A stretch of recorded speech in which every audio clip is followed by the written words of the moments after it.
நமது ஆண்டவரும் இரட்சகருமாய் இயேசு கிறிஸ்துவின் விலையேறப்பெற்ற நாமத்திலே உங்கள் யாவருக்கும் அன்பின் நல்வாழ்த்துக்கள் கூறி இன்றைய தியானத்திற்கு உங்களை தயவோடு அழைக்கிறோம்.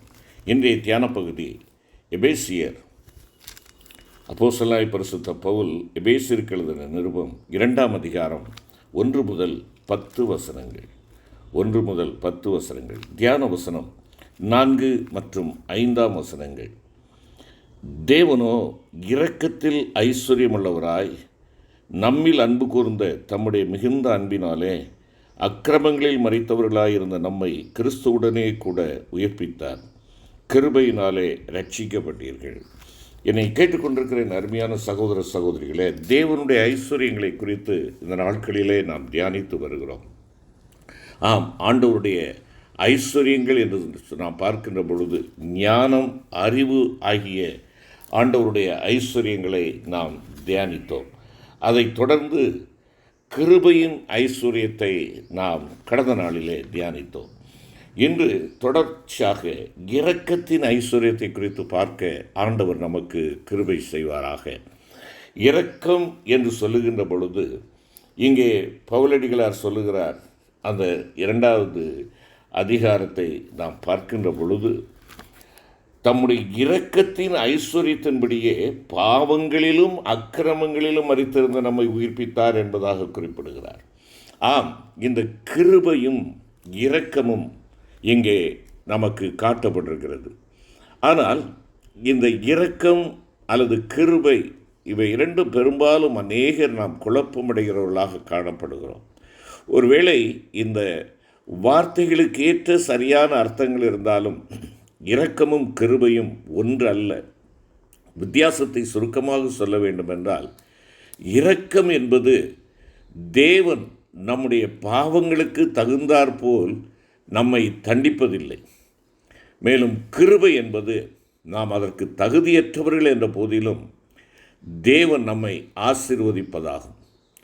இரக்கம் என்பது நியாய தீர்ப்பிலிருந்து பெறும் விடுதலையாகும். கிருபை என்பது தகுதியற்றவர்களிடம் கருணை காட்டுவதாகவும். இன்னும் சற்று புரியும்படியாக சொல்ல வேண்டுமென்றால், கிருபை என்பது தகுதியற்றவனுக்கு தேவனால் அருளப்படுகின்ற ஒரு பெரிய கொடை அல்லது ஈவு என்று சொல்லலாம். இரக்கம் என்பது தண்டனைக்கு பாத்திரனாயிருக்கிற ஒருவன், தண்டனை பெற வேண்டிய ஒருவனுக்கு தண்டனை கொடுக்காமல் அவனிடத்திலே காட்டுகின்ற அன்பு என்பதாகும். ஆம், கிருபை என்பது தேவனால் அருளப்படுகிற ஈவு, தகுதியற்றவனுக்கு தேவனால் அருளப்படுகிற ஈவு. இரக்கம் என்பது தண்டனை பெற வேண்டியவனாக இருந்தும் அவன் தண்டனை பெறாமல் அவன் மீது காட்டுகின்ற அன்பு அல்லது அனுதாபம், தயவு என்று கூட நாம் சொல்லலாம். ஆம், பிரியமான கர்த்தருடைய பிள்ளைகளே, வேதாகமத்தின்படி நாம் அனைவரும் பாவம் செய்தோம் என்பதாக நாம் பார்க்கின்றோம். பிரசங்கி 7ஆம் அதிகாரம் 20வது வசனம், ரோமர் 3:23, 1 யோவான் 1:8 இந்த வசனங்கள் தெளிவாக நமக்கு சுட்டி காட்டுகின்றன. அந்த பாவத்தின் விளைவாக நீங்களும் நானும் மரணத்திற்கு தகுதியானவர்களாக காணப்படுகிறோம் என்பதாக ரோமர் 6:23 கூறுகிறது. மற்றும் எரிகிற அக்கினிக்கடலில் நித்திய தண்டனை உண்டு என்பதை வெளிப்படுத்தல் 20ஆம் அதிகாரம் 12 முதல் 15 குறிப்பிடுகிறது. இதை மனதில் கொண்டு நாம் வாழும் ஒவ்வொரு நாளும் தேவனுடைய இரக்கத்தின் செயலாகும் என்பதை நீங்கள் நானும் உணர்ந்து கொள்ள வேண்டும். தேவன் நமக்கு தகுதியான அனைத்தையும் கொடுத்தால் நாம் அனைவரும் இப்போதே நித்தியமாக கண்டனம் செய்யப்படுவோம். ஆம், நியாயப்பிரமாணமானது நம்முடைய பாவங்களை, நம்முடைய தவறுகளை, நம்முடைய குற்றங்களை எடுத்துக்காட்டுவது மாத்திரமல்ல, அதற்குரிய தண்டனைகளையும் அது வரையறுத்து வைத்திருக்கிறது. எனவே அப்படிப்பட்ட தண்டனை ஒவ்வொரு நாளும் நாம் நிற்பதும் நிர்மூலமாகாதிருப்பதும் அவருடைய சுத்த கிருபை. ஆம், இன்று நீங்களும் நானும் இருக்கிறோம் என்றால் ஆண்டவர் காட்டுகின்ற அவருடைய கிருபையையும் இரக்கத்தின் செயலையும் நாம் உணர்ந்து கொள்ள வேண்டும். நாம் ஒவ்வொரு நாள் வாழுகின்ற ஒவ்வொரு நாளும் தேவனுடைய இரக்கத்தின் செயல்பாடு சார்ந்தது என்பதை ஆண்டவருடைய பிள்ளைகளாகிய நீங்களும் நானும் உணர்ந்து கொள்ள வேண்டும். தேவன் நமக்கு தகுதியான அனைத்தையும் கொடுத்தால், அதாவது நியாயப்பிரமாணத்தின்படி நமக்கு செய்ய வேண்டும் என்றால் நாம் ஒவ்வொருவரும் ஆக்கினைக்குள்ளாக தீர்க்கப்படுவோம் என்பதை உணர்ந்து கொள்ள வேண்டும். எனவேதான் சங்கீதக்காரனாகிய தாவீது 51ஆம் சங்கீதம் முதல் 2 வசனங்களிலே சொல்லுகின்ற பொழுது, தேவனே உமது கிருபையின்படி எனக்கு இரங்கும், உமது மிகுந்த இரக்கங்களின்படி என் மீறுதல்கள் நீங்க என்னை சுத்திகரியும், என் அக்கிரமம் நீங்க என்னை முற்றிலும் கழுவி, என் பாவமற என்னை சுத்திகரியும் என்று ஆண்டவரிடத்திலே இரக்கத்திற்காக மன்றாடுகிறதை நாம் பார்க்கிறோம். இரக்கத்திற்காக தேவனிடத்திலே ஒரு வேண்டுகோள், நமக்கு தகுதியான தீர்ப்பை தடுத்து நிறுத்தவும், அதற்கு பதிலாக நாம் எந்த விதத்திலும் சம்பாதிக்காத மன்னிப்பை நமக்கு கொடுக்கவுமே ஆகும் என்பதை அறிந்து கொள்ள வேண்டும். அருமையான சகோதரனே, சகோதரியே, நீங்களும் நானும் தேவனிடமிருந்து எதையும் பெற்றுக்கொள்ள தகுதியற்றவர்கள். தேவன் நமக்கு எந்த காரியத்திற்கும் கடன்பட்டிருக்கவில்லை. நாம் அனுபவிக்கின்ற நல்லவைகள் யாவும் தேவனுடைய கிருபையினுடைய விளைவாகவே நமக்கு கிடைக்கிறது. இதைத்தான் எபேசியர் 2:5 நாம் பார்க்கிறோம். அக்கிரமங்களில் மரித்தவர்களாயிருந்த நம்மை கிறிஸ்துவுடனே கூட உயிர்ப்பித்தார், கிருபையினாலே ரட்சிக்கப்பட்டீர்கள். எவ்வளவு தெளிவாக சொல்கிறார் பாருங்கள். கிருபை வெறுமனே தகுதியில்லாத நிலையில் பெறுகின்ற உதவி. நாம் தகுதியற்ற மற்றும் ஒருபோதும் நம்மால் சம்பாதிக்க முடியாத நல்ல காரியங்களை தேவன் நமக்கு தருகிறார். தேவனுடைய இரக்கத்தால் நியாய தீர்ப்பிலிருந்து ரட்சிக்கப்பட்டது. அந்த இரக்கத்திற்கு அப்பால் நாம் பெறும் அனைத்தும் கிருபைதான். இதைத்தான் ரோமர் 3:24 வாசிக்கிறோம்.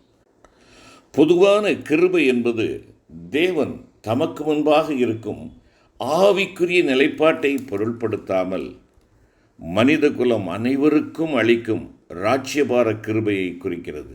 ஆம், நீங்களும் நானும் வழிப்போக்கர்கள் அல்ல, விழத்தள்ளப்படுவதற்காக அனுப்பப்படவில்லை. நாம் அழிவுக்கும் ஆகாமியத்திற்குமாக நாம் அழைக்கப்படவில்லை. உங்களையும் என்னையும் ராஜ்யபாரத்திற்கு என்று ஆண்டவர் அழைத்திருக்கிறார். ஒரு ராஜ்யம் உண்டு, அதுதான் பரலோக ராஜ்யம். அந்த ராஜ்யத்திலே ஆளுகை உண்டு. ஆண்டவர் ஆளுகிறார், நீதியின் சூரியனாக அவர் இருக்கிறார். அந்த ராஜ்யத்திற்கென்று உன்னையும் என்னையும் தகுதிப்படுத்தும்படியாக அவர் இந்த உலகத்திற்கு வந்தார். அதுதான் கிருபை. தகுதியற்றவர் நீ ஒருவேளை 35 மார்க்கு வாங்கினால் பாஸ் பண்ணலாம் என்று சொல்லக்கூடிய இருக்கிற இடத்துல 30 மார்க்கு தான் உனக்கு வந்திருக்கிறது என்றால் அந்த பேப்பரை திருத்தக்கூடிய ஆசிரியர் கிரேஸ் மார்க் என்று சொல்லுவார்கள். அந்த கிருபையின் மதிப்பெண்களை கொடுத்து ஒரு 5 மார்க்கு கூடுதலாக கொடுத்து உன்னை பாஸ் பண்ண வைப்பார்கள். இது கிருபை, தகுதியற்றவனுக்கு கொடுக்கப்படுகின்ற கிருபை. ஆனால் இங்கே இரக்கம் என்று சொல்லுகின்ற பொழுது நீயும் நானும் தண்டிக்கப்பட வேண்டியவர். ஆனால் அந்த தண்டனை அல்லது ஆக்கினையை கொடுக்காமல் அங்கே இரக்கம் செயல்படுகிறது. இதைத்தான் ஒருவேளை விபச்சாரத்திலே கையும் மெய்யுமாய் பிடிக்கப்பட்ட ஒரு ஸ்திரியை மக்கள் இயேசு கிறிஸ்துவனிடத்திலே கொண்டு வருகிறார்கள். கொண்டு வருகின்ற பொழுது நியாயப்பிரமாணத்தின்படி அவள் தண்டிக்கப்பட வேண்டியவள். கண்டிப்பாக அவள் கல்லெறிந்து கொல்லப்பட வேண்டும். அருமையான கர்த்தருடைய பிள்ளைகளே, ஆனால் இங்கே இரக்கம் முந்திக் கொள்ளுகிறதை நாம் பார்க்கிறோம். இரக்கம் முந்திக் கொள்ளுகிறது. ஆம், ஆண்டவர் என்ன செய்கிறார்? அவளுக்கு இறங்குகிறார். நியாயப்பிரமாணம் தண்டனையை முன்னிறுத்துகிறது. இரக்கம் அங்கே அவளுக்கு தண்டனையிலிருந்து விடுதலை கொடுக்கிறது, ஆக்கினையிலிருந்து விடுதலையை கொடுக்கிறது. ஆம், என்னை கேட்டுக்கொண்டிருக்கிற அருமையான கர்த்தருடைய பிள்ளையே, இதைத்தான் நாம் இங்கே பார்க்கிறோம். ஆண்டவராகிய இயேசு கிறிஸ்துவிலே இந்த இரக்கத்திற்காக அவர் எடுத்து செலுத்திய தியாகம் ஏராளம். அந்த தண்டனையை தான் ஏற்றுக்கொண்டார். இன்று நீயும் நானும் சுயாதீனராக இருக்கிறோம் என்றால் என் ஆண்டவர் உனக்கு வர வேண்டிய எனக்கு வர வேண்டிய ஆக்கினையெல்லாம் அவர் என்ன செய்தார்? தன்னுடைய தோளிலே சுமந்து தீர்த்தார். ஆம், அருமையான கர்த்தருடைய பிள்ளையே, நியாய தீர்ப்பிலிருந்து ரட்சிக்கப்படுவதற்கு தேவனுடைய இரக்கம் நமக்கு அவசியமாக இருக்கிறது. அந்த இரக்கத்திற்கு அப்பால் நாம் பெறும் அனைத்தும் கிருபைதான் என்பதை நாம் உணர்ந்து கொள்ள வேண்டும். ஆம், இரக்கமும் கிருபையும் ஆண்டவராய் இயேசு கிறிஸ்து மூலம் கிடைக்கும் ரட்சிப்பில் சிறப்பாக விளக்கப்பட்டுள்ளது. நாம் நியாய தீர்ப்புக்கு தகுதியானவர்கள். ஆனால் நாம் இயேசு கிறிஸ்துவை இரட்சகராக ஏற்றுக்கொண்டால் நாம் தேவனிடமிருந்து இரக்கம் பெறுகிறோம். மேலும் நாம் நியாய தீர்ப்பிலிருந்து விடுவிக்கப்படுகிறோம். நியாய தீர்ப்புக்கு பதிலாக கிருபை, ரட்சிப்பு, பாவ மன்னிப்பு, பரிபூர்ண வாழ்க்கை மற்றும் பரலோக நித்தியம் உங்களுக்கும் எனக்கும் கிடைக்கிறது. அருமையான கர்த்தருடைய பிள்ளைகளை, இதை நாம் இழந்து போகாதவாறு நாம் நன்றி உணர்வு உள்ளவர்களாக அவருடைய சமூகத்திலே இரக்கம் பெறும்படியாக ஏற்ற சமயத்தில் சகாயம் செய்யும் கிருபையை அடைய அவருடைய சமூகத்திற்கு ஓடி வருவோம். தேவன் நம்மோடு பேசுகிற வார்த்தைகள் எல்லாம் அவருடைய இரக்கத்தின் ஐஸ்வர்யம் என்பதை நீங்களும் நான் உணர்ந்து கொள்ள வேண்டும். நாம் நிர்மூலமாகாதபடிக்கு அவருடைய இரக்கத்தின் வார்த்தைகள் ஒவ்வொரு நாளும் நம்மை சந்திக்கின்றன. அந்த வார்த்தைகளுக்கு இடம் கொடுக்கின்றோமா? இரக்கத்தின் ஐஸ்வர்யம் உங்களுக்காக எனக்காக தேவனுடைய சமூகத்தில் இருக்கிறது. இரக்கத்தை பெற்றுக்கொள்ள கிருபாசன தண்டையிலே ஓடி வர மாட்டோமா?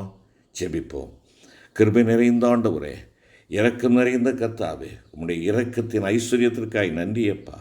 தண்டிக்கப்பட வேண்டிய நாங்கள் இன்று விடுதலை பெற்றவர்களாக இருக்கிறோம். ஆனால் எதற்காக? உம்முடைய இரக்கம், அந்த இரக்கத்தின் விளைவாக நீர் செலுத்தின தியாகம், பலி, உம்மையே பஸ்காடாக அடிக்கப்பட்ட அந்த செயல்பாடு, இவைகளை எண்ணி நன்றி உள்ளவர்களாய் எப்பொழுதும் உம்முடைய பாதத்தண்டையிலே நாங்கள் இருக்க நீர் உதவி செய்யும். மீட்பு இயேசு கிறிஸ்துவின் மூலம் வேண்டிக் கொள்கிறோம் நல்ல பிதாவே. ஆமென்.